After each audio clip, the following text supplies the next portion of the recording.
ازيكم عاملين ايه؟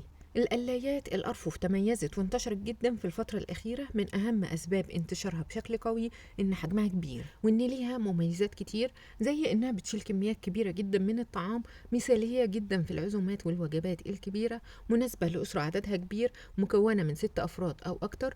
ممكن نعمل فيها أكتر من صنف في نفس الوقت، يعني تقدري تقلي فيها 3 وجبات مختلفة في نفس الوقت. كل رف هيكون عليه صنف مختلف، مش بتسحب كهرباء كتير مقارنة بسحب الفرن الكهربائي. هرشح لكم أفضل 5 موديلات لهذا العام من القلاية الأرفف في مصر ودول الخليج. قلاية تيفال 9 في 1 فرن وشواية، تأتي بسعة 11 لتر و2000 واط.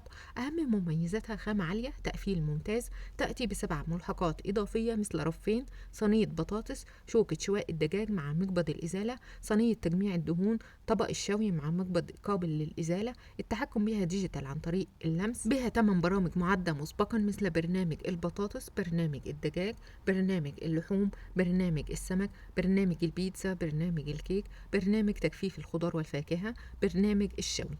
إمكانية تعديل درجة الحرارة من 200 إلى 45 درجة، إمكانية تعديل الوقت من دقيقة إلى 60 دقيقة أو إلى 24 ساعة في حالة اختيار برنامج التجفيف. إمكانية غسل الأجزاء القابلة للفك في غسالة الصحون بأمان مع مراعاة اختيار البرنامج المناسب.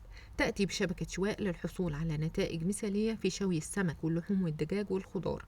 بها نافذة شفافة لمراقبة الطعام من الخارج وإضاءة داخلية، موفرة في الكهرباء بنسبة 30% مقارنة بالفرن الكهربائي. قلاية بلاك أند ديكر، تأتي بسعة 12 لتر و1500 واط.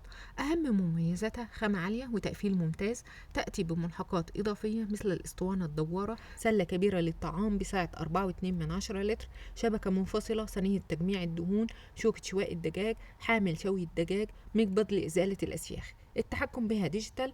بها 10 برامج معدة مسبقا مثل برنامج البطاطس، برنامج الستيك، برنامج السمك، برنامج الجمبري، برنامج البيتزا، برنامج الفراخ، برنامج المخبوزات، برنامج تحمير الدجاج، وبرنامج إعادة التسخين وتجفيف الخضار والفاكهة. إمكانية تعديل درجة الحرارة من 200 إلى 80 درجة، إمكانية تعديل الوقت من دقيقة إلى 90 دقيقة. بها نافذة شفافة لمراقبة الطعام من الخارج وإضاءة داخلية. قلاية إديسون 16 وظيفة آخر إصدار، وفي منها موديلات كتير جدا وبألوان مختلفة. تأتي بسعة 14.5 لتر و1700 واط.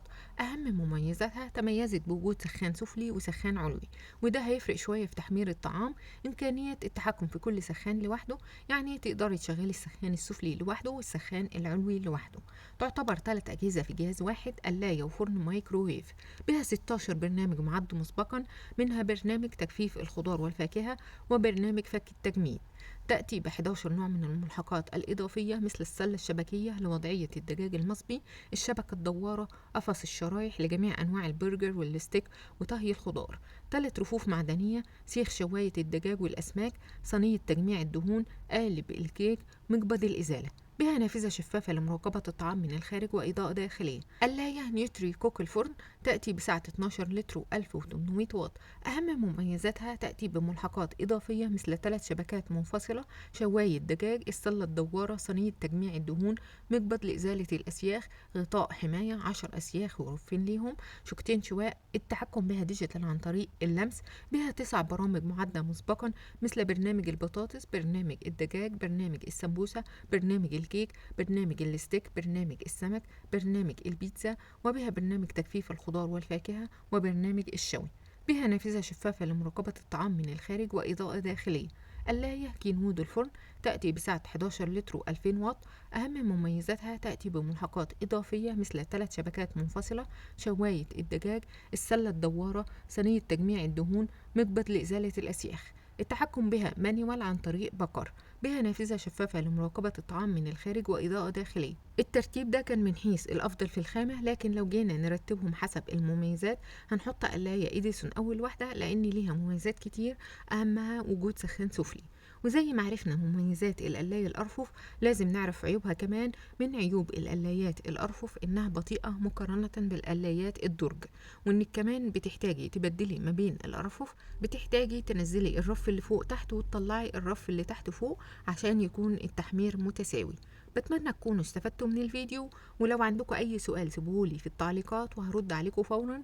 وما تنسوش تدعموني بلايك وكومنت على الفيديو، وتشتركوا في القناة وتفعلوا جرس التنبيه عشان يوصلكوا كل جديد. وما تنسوش تشتركوا في الجروب الخاص بالقلاية الهوائية، اللينك في التعليقات. وشكرا لكم جدا.